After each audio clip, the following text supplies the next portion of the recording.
Hello everyone, welcome to Mathematical Tangent. अगर अभी तक आपने इस चैनल को सब्सक्राइब नहीं किया है then please do subscribe the channel, क्योंकि इसी चैनल के थ्रू मैं आपके 9th एंड 10th के सारे चैप्टर्स को कवर करने वाली हूँ। चलिए स्टार्ट करते हैं आज का कॉन्सेप्ट। लेट अस सी आज हमारे पास क्या है, आज हमें क्या समझना है। जी हाँ, today's video on exercise 1.4 question number 2। अभी हमने लास्ट वीडियो में, कल की वीडियो में ही समझा था कि कैसे इरेशनल नंबर्स को मल्टीप्लाई या डिवाइड किया जाता है, और उससे पहले हम उनका एडिशन और सब्ट्रैक्शन समझ चुके हैं। अब आज की वीडियो में मैंने आपको बोला था कॉन्सेप्ट समझने के बाद हम एनसीईआरटी क्वेश्चन भी करेंगे, तो आज हम वही क्वेश्चन करने वाले जो इन दोनों कॉन्सेप्ट पर बेस्ड है। अगर आपने ये दोनों वीडियोस नहीं देखी तो देख लीजिएगा, अदरवाइज फिर भी आपको ये क्वेश्चन समझ में आ जाएंगे। अभी हम करेंगे इन क्वेश्चंस को। तो और मैं आपको एक और बात बता दूं कि ये जो भी मैं क्वेश्चंस करवा रही हूँ ये सभी अकॉर्डिंग टू न्यू एनसीईआरटी है, कुछ भी पुराने एनसीईआरटी के अकॉर्डिंग नहीं है। चलिए स्टार्ट करते हैं। Exercise 1.4 question number 2, simplify each of the following expressions. हमें कुछ एक्सप्रेशंस दिए हैं, हमें उन्हें सिंप्लीफाई करना है। फर्स्ट, सबसे पहले हमसे बोला जा रहा है कि ये दोनों और ये दोनों ब्रैकेट में है, इट मींस आपस में मल्टीप्लीकेशन हो रहे हैं। अब याद कीजिए मैंने आपको कौन सी प्रॉपर्टी बताई थी, ये हमारी डिस्ट्रीब्यूटिव प्रॉपर्टी है और हमने इसे अच्छे से समझा भी है कल वाली वीडियो में, डिस्ट्रीब्यूटिव प्रॉपर्टी। चलिए स्टार्ट करते हैं। सबसे पहले 3 इस पूरे ब्रैकेट से मल्टीप्लाई होगा यहाँ पर, एंड देन √3 इस पूरे ब्रैकेट से मल्टीप्लाई होगा। इसी तरह से समझा था हमने।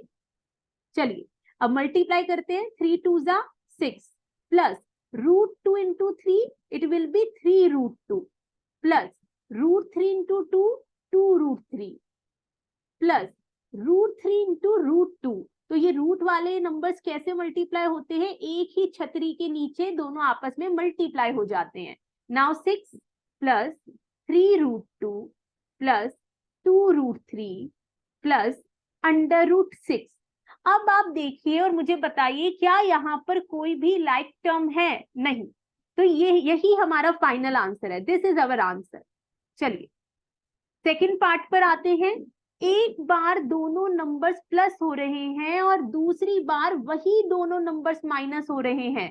अगेन याद कीजिए हमारी कौन सी प्रॉपर्टी थी, ये भी मैंने आपको करवाई है। एक बार जब दोनों प्लस हो और दूसरे ब्रैकेट में वही दोनों नंबर्स माइनस हो, और हमने ये 8 तक आइडेंटिटी भी पढ़ी है, अगर आपको याद नहीं कोई बात नहीं, अब रिकॉल हो जाएगी। पहली टर्म का स्क्वायर माइनस दूसरी टर्म का स्क्वायर, याद आया?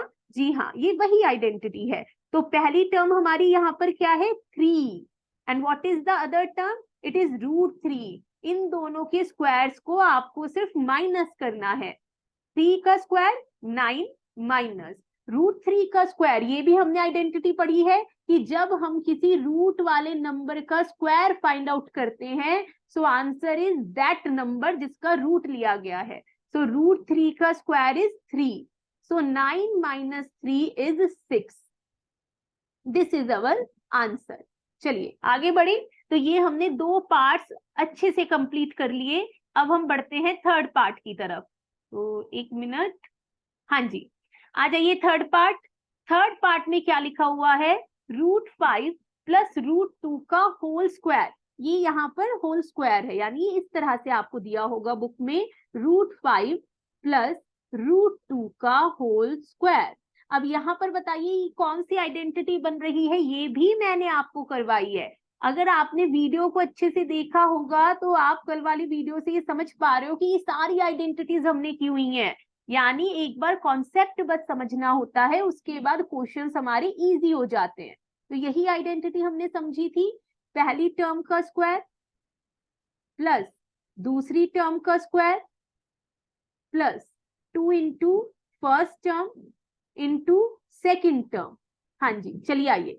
√5 का स्क्वायर 5, √2 का स्क्वायर अभी मैंने बताया 2 प्लस 2 इंटू, और ये दोनों अपने आप में कैसे मल्टीप्लाई होंगे? एक ही छतरी के नीचे दोनों मल्टीप्लाई हो जाएंगे। 5 प्लस 2 इज 7 प्लस 2 √5 2 10। क्या इससे ज्यादा ये फर्दर सॉल्व हो सकता है? नहीं, वाई? बिकॉज ये दोनों ही यहाँ पर अनलाइक टर्म्स हैं, और क्योंकि ये दोनों अनलाइक टर्म्स हैं तो ऐड नहीं हो पाएंगी। चलिए लास्ट पार्ट की तरफ बढ़ते हैं। एक बार ये दोनों माइनस हो रहे हैं, √5 माइनस √2, और दूसरी बार यही दोनों दूसरे ब्रैकेट में प्लस हो रहे हैं, √5 प्लस √2। अभी मैंने ऊपर भी बताया, जब एक बार दोनों प्लस हो रहे हैं, या यहाँ पर पहले माइनस ले लो, डजेंट मैटर, या दूसरी बार दोनों माइनस हो रहे हैं, a plus B A minus B, then it is a square minus b square. तो ये यहाँ पर वही तो है, एक बार दोनों माइनस हो रहे हैं एंड द सेकेंड टाइम यही दोनों प्लस हो रहे हैं। सो इसे हम कैसे सॉल्व करेंगे? पहली टर्म का स्क्वायर माइनस सेकंड टर्म का स्क्वायर। √5 का स्क्वायर इज 5 माइनस √2 का square is 2, so the answer is 3। Answer is 3। तो यही बस इतना सा हमारा क्वेश्चन नंबर 4 था।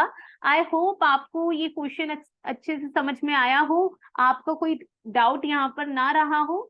और अगर आप चाहते हैं इसी तरह से जो वीडियोस हैं वो आती रहे, तो please like share and subscribe the channel. Thank you so much कि आपने इतना पेशेंट होके इस वीडियो को देखा। चलिए, थैंक यू।